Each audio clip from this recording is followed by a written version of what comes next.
Hi guys, welcome back to another video from Car Help for You. So the car we're working on today, as you can see, it's a BMW. It's an X5 E70 shape 2012 reg, and what we're doing is this little part over here, and it's known as the crankshaft pulley.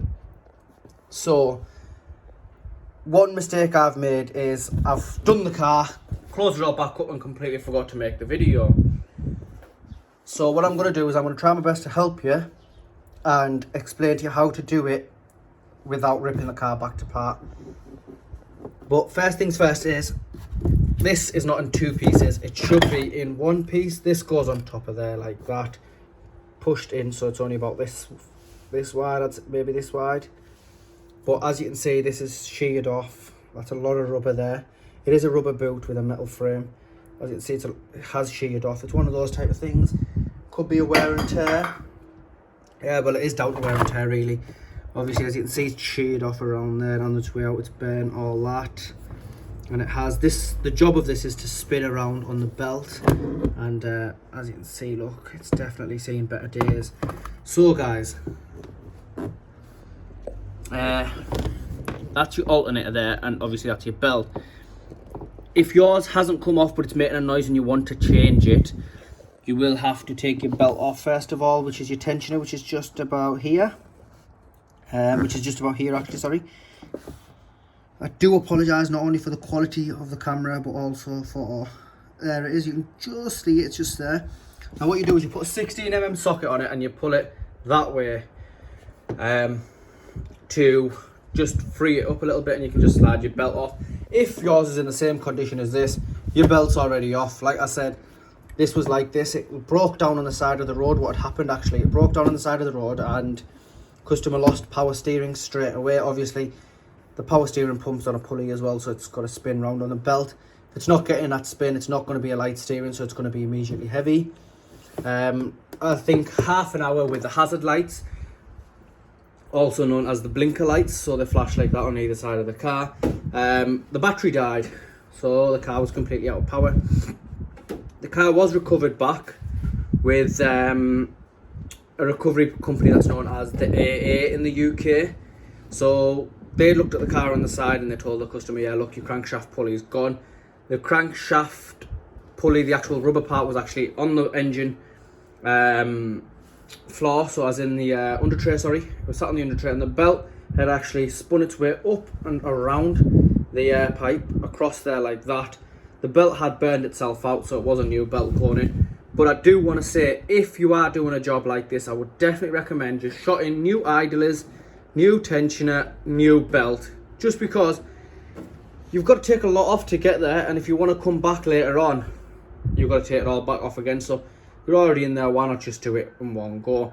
Now the price for that part there isn't cheap, so depending on where you shop and where you get it from, you are looking anywhere from 200 to 600.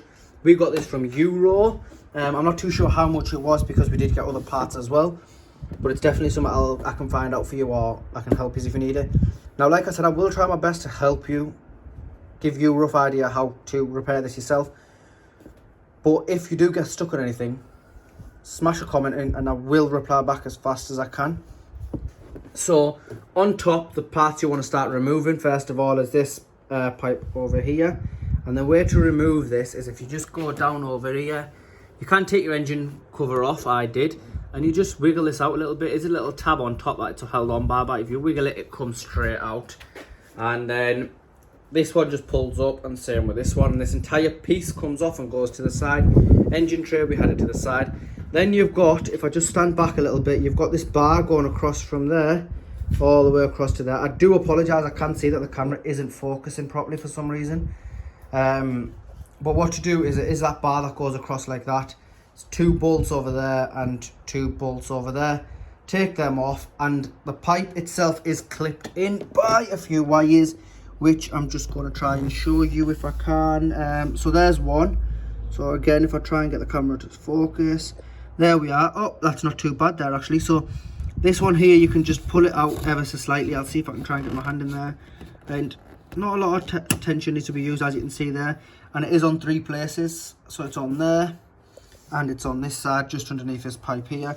And to get it back in, all you do is line it up and just push it like that. Now your AC pipes are underneath, which are again attached to this bar. Just unclip them. It's connected on this side and in the middle.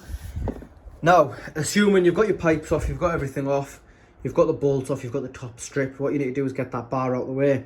It's quite a fidgety job, but you've got to do the dance with it. And now if you do dance a little bit with it, the way to get it off is, so lift it up ever so slightly and go on an angle that way. So go off towards the passenger side of the car. If yours in America, your steering wheel won't be on this side, it'll be on the other side. So obviously in the UK, our steering wheels are on the right hand side of the car. Yours in America, I think, are on the left. So wiggle it off to the opposite side of where your steering wheel is, and it comes off quite easy. But in general, I just took this one standing at the front of the car. I just took it that way. So that's the left, that's the right. It went off to the right hand side, which I found very easy. That was the top stripped. Now we went down to the bottom, and there was an under tray. All the screws in this car were held in with a Phillips, which is the original screws. So we just loosened them off with a Phillips. The 4 at the front of the bumper, they come off completely, and the rest actually stay onto the engine cover. You just need to loosen them off a little bit, and the engine tray just falls down. Now, assuming you've done all that, you're going to want to get to this. Now, as you can see, there's 4 holes in there. So it's 4 nuts. 4 hexagon female torque bits. I think it's I think it's actually a 40, I think it is. I could be wrong because I don't have the part with me right now. But what you do is you loosen it off. Now, when you are loosening that off, what will happen is the pulley itself will actually spin this way. So obviously you're loosening lefty-loosey, righty-tighty, so you're loosening left. And the pulley itself will spin this way. But it'll get to a certain point and then it'll just stay. And that's when your nut cracks off. Again, not a lot of pressure needs to be used. But if you do feel yourself using a lot of pressure, what to do is just slap a bit of WD-40 in there. And you don't want to be pulling this off or ramming this off or forcing this off. Just ever so slightly with your bar. A little bit on this side, a little bit on that side, a little bit on this side, a little bit on that side. Do the dance. Slap a bit of D40 onto it or grease and it'll just nicely come off. Just a lubricant to ease it off a little bit. If you are putting D40 on because yours is struggling to come off, let it sit for a good few minutes. Remember, D40 doesn't act instantly. It needs a bit of time to soak in a little bit. Now, once that's off, your new part goes on exactly how you've took it off. I'd recommend just clean the area out a little bit just because it'll help you out. That's what we did. And that helps. So when we put that back together, we put the new idler on and the new tensioner, which are just about here. Again, they're not hard to do. They're just on by a 16mm nut. So they can come off and then your belt goes on. Putting your belt on isn't too hard. I don't actually have a diagram to hand, but if you do need one, I can source one for you or find one off the internet and send you the link. That's not a problem. I remembered how the belt went on this one. If you do get stuck, just give me a shout. Now, once you've done all that, make sure everything's a bit tight. You can put some Loctite onto that, so the thread locker. You can put it on, you don't really have to, as long as you make sure your torques and back up to the certain spec. Once all that's back together, you've got to come back, close the engine back up all the way up. Make sure, one thing I will recommend is make sure your belt is on properly. So these are like a double-sided type belt, so they've got the threads on both sides. You just got to make sure that you put it back on perfect. Keep the engine running for a few minutes just to hear for any noises or anything. Should be good to go. Make sure everything's tightened back up, and it is really quite a simple job if you're confident to do it. Now, when you're putting everything back together, make sure the bar goes in first. You put the clips, everything back in, the AC pipes. You don't have a lot of room on here. If you don't want to do it from underneath and you do want to do it from on top, one thing you can do is just remove this fan. So to remove the fan, if I just show you over there, there's your screws on the top, screws and nuts, and there you are. And then what you've got is you've got down this side here, you've got a clip where you have to push inwards and wiggle it a little bit. And then there's a door, so it's like that, and you click that inwards and it'll free it up from that side.